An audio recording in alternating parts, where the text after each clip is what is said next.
guys, Will Mayette, creator of JAZZEDGE. Welcome to lesson 25 of Jazz Piano Daily. Today we're going to be talking about how to play in a jazz group. All right, let's load up the music. So I have three different ways in which you can approach your jazz group playing. But before we dive into those, let's talk about some things that you don't want to do. First of all, you're probably not going to be just playing block chords. Now, can you play block chords? Yes, you can play block chords and play inversions of block chords, but you're usually not going to do that because they don't sound very jazzy, to be quite frank, all right? And a lot of times, we don't want to double the root of our chords because if we're playing in a group, we already have a bass player who is going to be playing those bass notes. Quick pause. When I say group playing, I'm thinking that there's a bass player. Let's say it was you playing along with a trumpet player or backing up a singer or even playing with a drummer and there's no bass player. Well, in that case, you're still kind of in a way playing solo piano, meaning that you will be responsible for the bass. So that means you might be doing bass lines and stuff like that.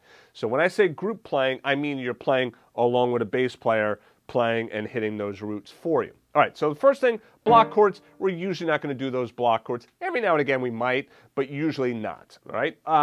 The other thing, bass line. We're not going to play a bass line if we have a bass player playing along with us. They're going to want to strangle you, okay? So make sure that when playing along with a bass player, stay out of this range down here. All of this up here, this is fine, and if you're doing chord shells, nothing wrong with that, even if you have the root of the chord in your chord shell. There's nothing wrong with playing chord shells along with a bass player. Let me repeat that. Nothing wrong with playing chord shells if you have a bass player. Sometimes some students think, if I'm playing with a bass player, I can never play a root down here. No, what you want to avoid doing is doing something like this. Look at me, I'm as helpless as a kitten, right? It's like the bass player would be like, what are you doing, man? Like, you're in my space down there, right? So that would be too much. But if you're doing, look at me, I'm as helpless as a kitten up a tree, right? And you see I played roots in all of those shells there, that would be absolutely fine because I'm not getting in the way of the bass. All right, so let's talk though about three ways in which we can utilize our rootless chords.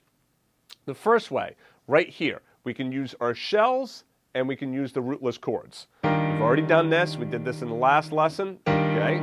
Actually the lesson before that, right? In which we have the shell in the left hand, root 3, and in my rootless chord in the right hand, there's B flat minor, E flat 7, A flat major, right? We've already done this. That was in episode number 23, right? How to accompany yourself while singing. You can see all of that if you need help with that. All right, so that's the first way. Pretty simple, right? The next way is to do my melody in the right hand, and then this in the left hand is a rootless chord. So here's my E flat major 7th.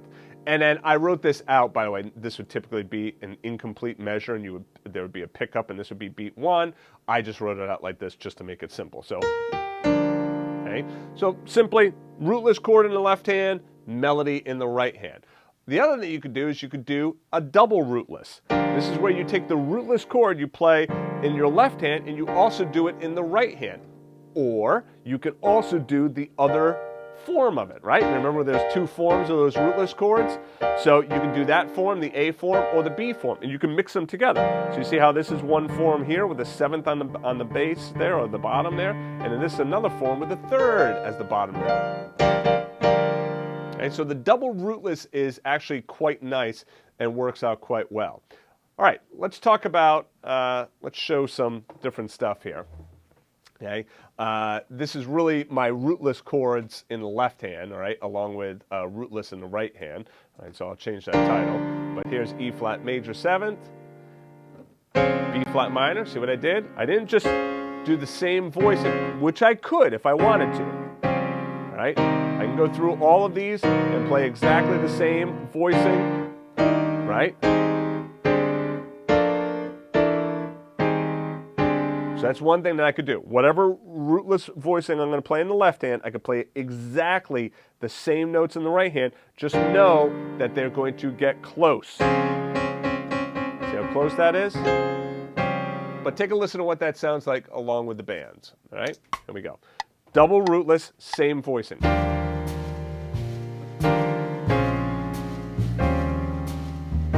Right, nice big full E flat major, C minor, F minor, B flat 7, G minor 7, C7, F minor 7. Now look at what I have here. Same voicing, right? Different now in the right hand. Kind of opens it up a little bit.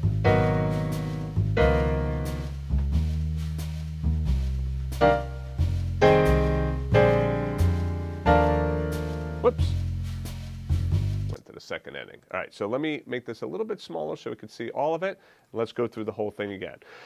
Let me just play the chords for you just so you can grab them. Pause the video if you want. E flat major, B flat minor, E flat 7, A flat major 7th, A flat minor, D flat 7, E flat major, C minor, F minor 7, B flat 7, G minor 7, C7, F minor 7, B flat 7.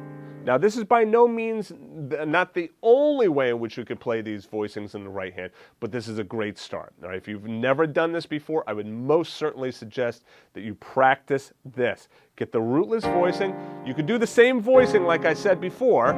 Okay, I'll go through all those one more time for you. A flat minor, D flat 7, E flat, C minor, F minor, B flat 7, G minor, C7, F minor, B flat 7. Okay, you could do that, or you could do what I have written here, which is basically two rootless chords, right? So this one happens to be exactly the same voicing that I'm doing in the left hand, but when I move to my B flat minor, I then come up to this one with the 7th as the bottom note versus the 3rd as the bottom note here.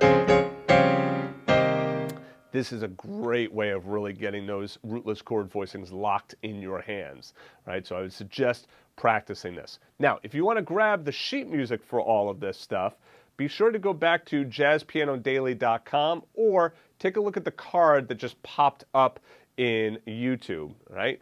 And also, do me a favor. Like the video, subscribe to the channel, turn on notifications. If you like what it is that I'm presenting to you, it'd be great if you could subscribe to the channel. All right, that's it for me. I'll see you guys in the next lesson at Jazz Piano Daily. All right, next lesson, tomorrow's lesson, we're going to go through some really simple but effective fills. So if you're interested in doing some fills, you're not going to want to miss tomorrow's lesson. All right, take care, guys.